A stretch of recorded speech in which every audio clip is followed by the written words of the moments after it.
rise and shine early for me today, and I certainly appreciate it. To be on your podcast, so I had to get up for it.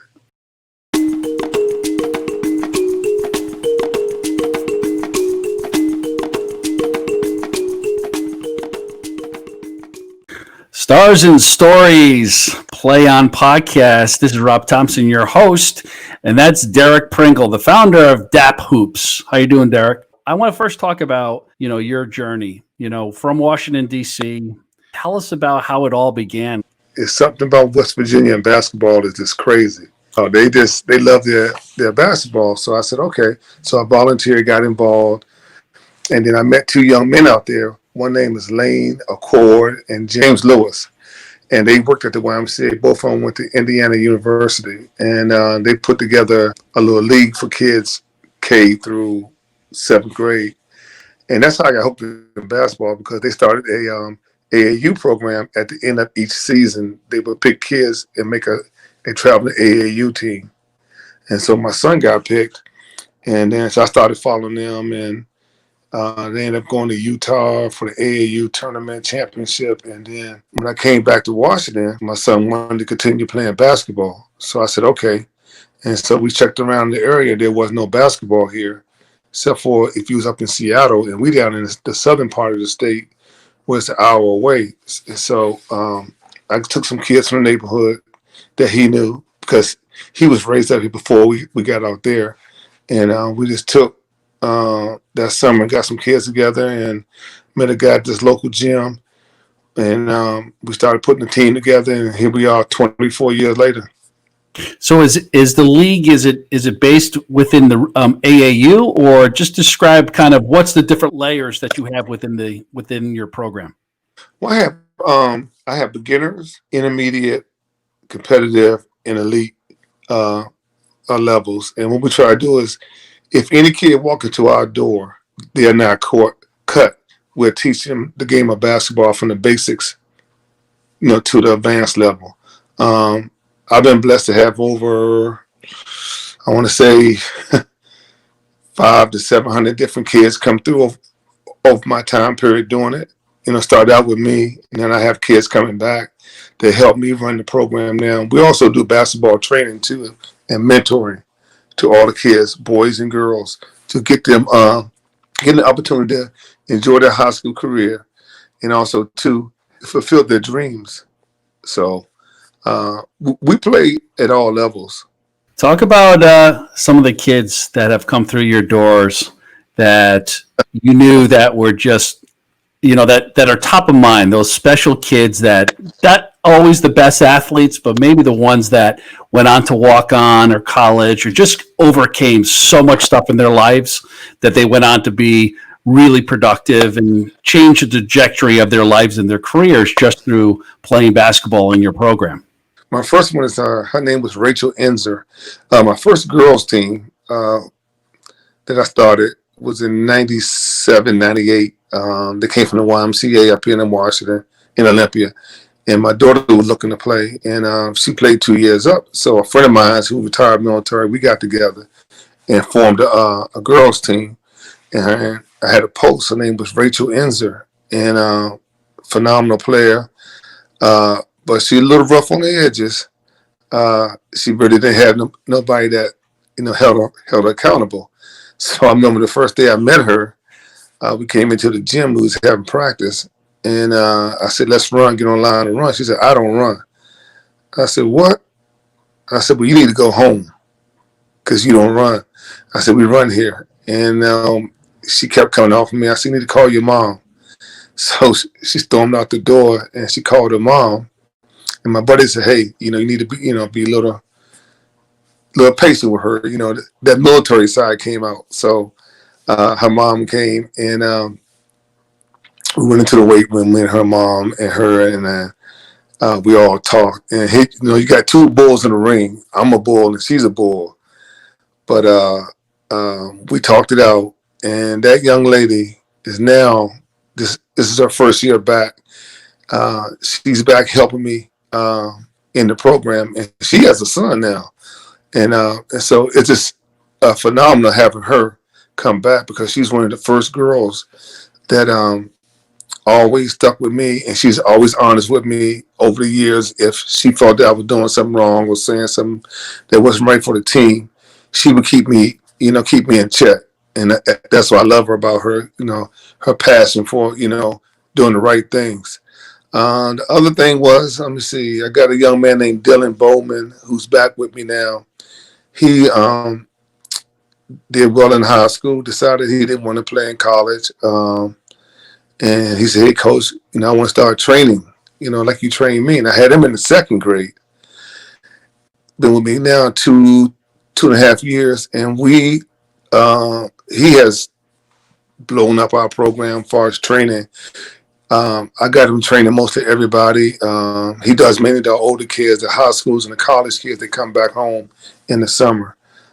That's the amazing part about it is players like that. And then his buddy named Chris Cabrera, he came to me. He lives out here also too, but he goes to school in California.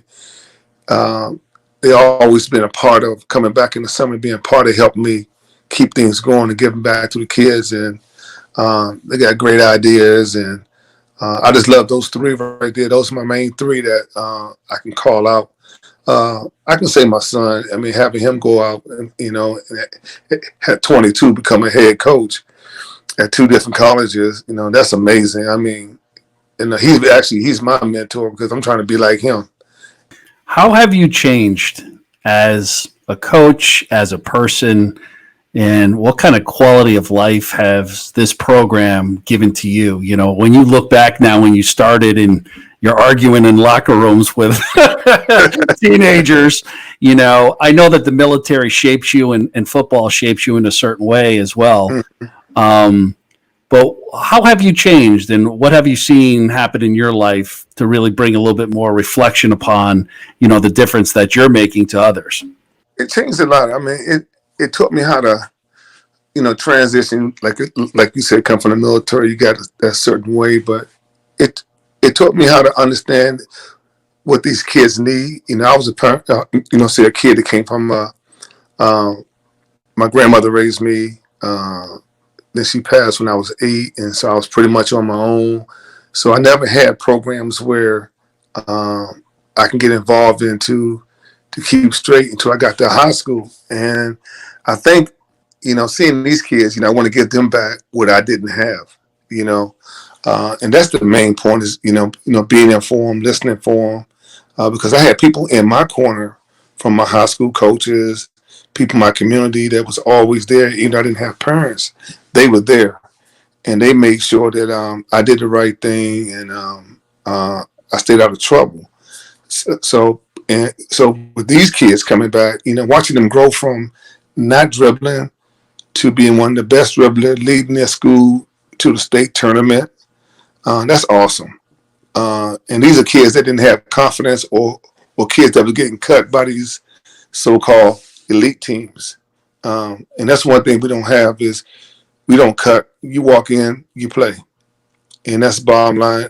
But you got to work hard. You got to have discipline, and that's the key thing. Discipline. You got to have a positive attitude, and you got to have positive performance on the floor. Because if you don't, you can't make it in the real world either. You got to be disciplined to your craft and to your job. It's just amazing just watching when they call back and say, "Hey, coach, this is what I'm doing now." So that's awesome. Talk about the coaches that made the biggest impact in your life. His name was James Pryor. He was the track coach of the high school that I went to. I remember in 9th grade, my junior high was just around the corner from it. And it's like mid-May, almost school getting ready to get out. And, I ran track for the middle school, and it was pretty good. We had a good little squad. Well, he'd been watching us over the 3 years that we was over there. And so one day he came out, and we was getting to load the bus to go home. And here's this guy about 6'4", about 325 pounds, standing in front of the bus. And he said, "I want to see you 5 guys right here." And we like, "I don't know you. Who are you?" He said, "I'm the track coach. I want you to go over there across the park in Washington, D.C. It's Anacostia Park. And there's a bridge from the high school that goes over to the park. And that's where the football team practice at." And so he said, "I want you guys to go over there and play football." And we all said, we don't play football, buddy. We run track. And so we started getting on the bus. He said, you didn't hear what I said. And one of my buddies said, I think we need to cross the bridge because this man is too big to, be arguing with. So he told the bus driver to tap to pull off. So we ended up going across the bridge, you know, standing over by the tree watching the football players. And these kids was huge. I mean, they was huge.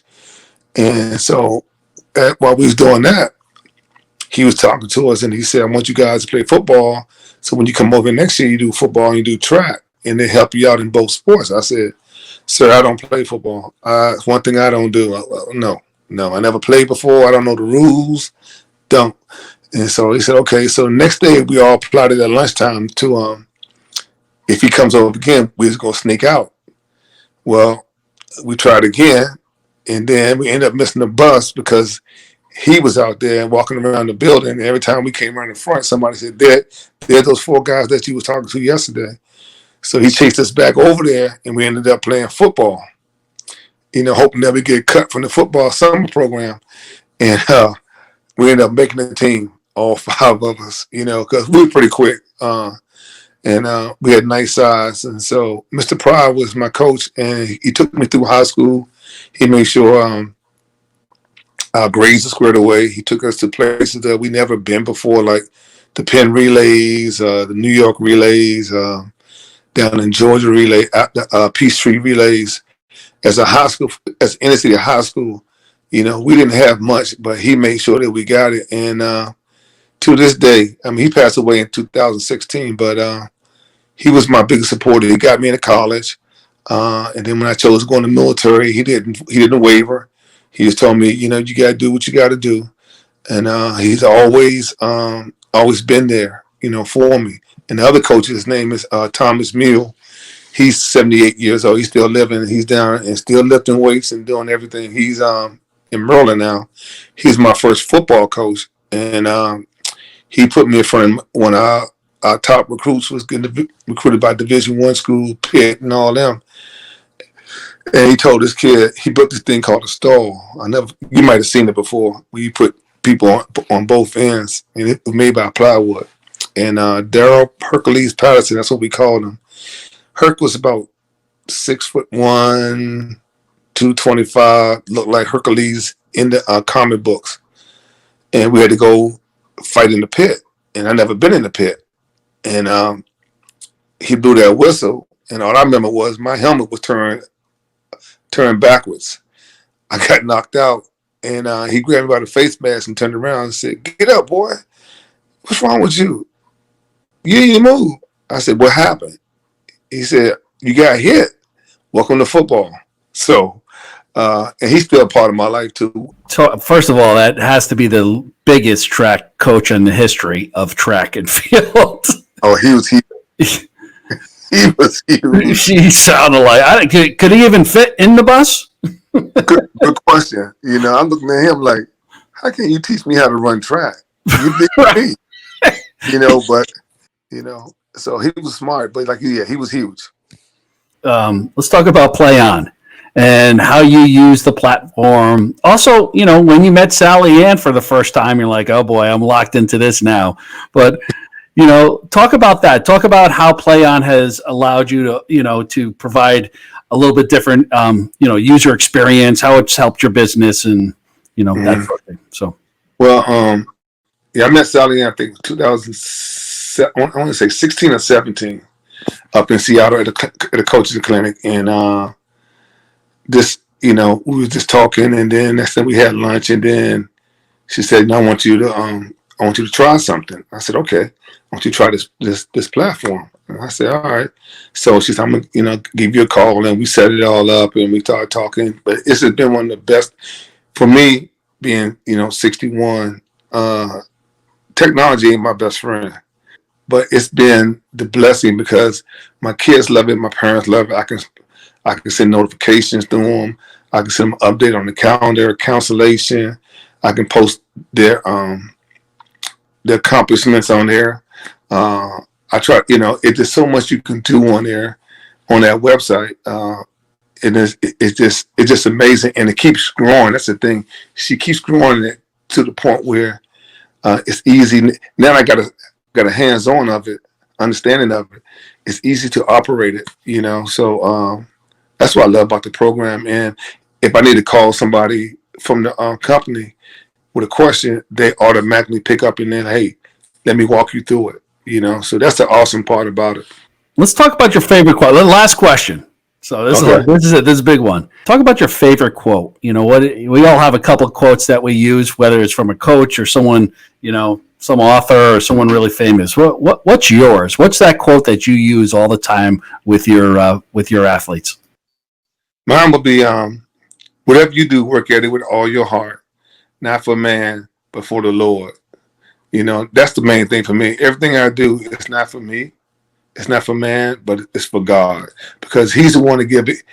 He gave me the knowledge. He gave me the talent to learn this game, because here I am, a non-basketball player, learning basketball, and then I'm teaching basketball for 20 plus years. So that's my main one, Colossians 3:23, because it just works, because at the end of the day, the reward will come out of it, either be a victory or a loss. Somebody improved doing something, and they having fun, and they are enjoying the sport they love. So that's my main one. Coach, we talk a lot about people that inspire you, and your story is so incredibly inspiring. On starting off, with a massive curveball in your life and overcoming all of that, and bringing your kindness and your support and everything that you've done in your life to help others and to serve the country.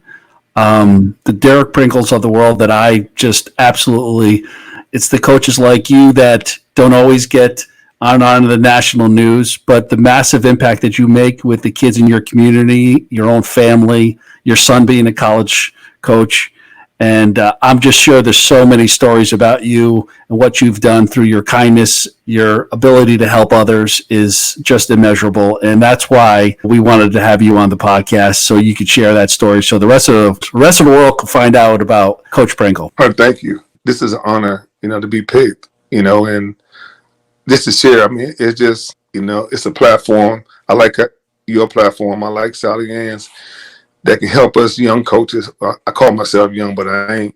But us young coaches help out, and just help somebody. Somebody needs help, is a kid, a family, somebody always out there needing help. So, being that servant is who I want to be. So, but thank you for having me on here. On behalf of Sally Ann and everybody at PlayyOn Nation and myself, we want to thank you again for being on and being a Stars and Stories on the PlayyOn podcast. So thanks again, Coach. Thank you. Could he even fit in the bus? Good question.